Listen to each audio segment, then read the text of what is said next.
ఎవరు మీ హెడ్ వచ్చారా?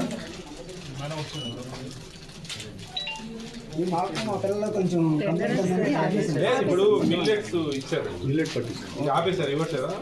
ఇంకా ఇవి ఆపేశారు సార్. కంప్లైంట్ చేస్తే అది వాళ్ళు వెనక్కి తీసుకోమని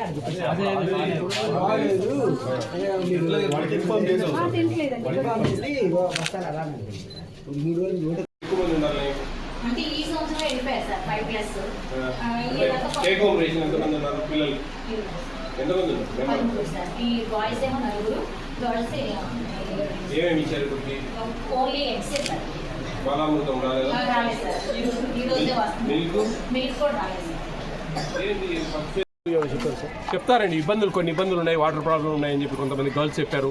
అలాగే కొద్దిగా జీరా రైస్ తినలేకున్నాము, కొంచెం జీరా రైస్ కాంబినేషన్ ఏదైనా పప్పు ఇవ్వాలా, కానీ పచ్చడి పెట్టారు మెనూలో. దానివల్ల అది మార్చి కొంచెం ఎగ్ రైస్ పెట్టడం జరిగింది. ఇలా ఏమైనా చిన్న ప్రాబ్లం చెప్తారండి. పెద్ద పిల్లలు బాగా చెప్తారు, చిన్నపిల్లలుగా చెప్పరు. ఇప్పుడు చిన్నపిల్లలు చెప్పారు 3 times ఫ్రూట్ ఇస్తున్నారని, కానీ 7 days ఇవ్వాలి ఫ్రూట్. అది రెక్టిఫై చేసాము, ఫోన్ నెంబర్ తీసుకున్నాము, మళ్ళీ ఫాలోఅప్ చేస్తాము. చికెన్ క్వాంటిటీ కొద్దిగా తక్కువ ఇస్తూ ఉన్నారు, కొంచెం అది రెక్టిఫై చేసుకొని కరెక్ట్ క్వాంటిటీ ఇవ్వండి.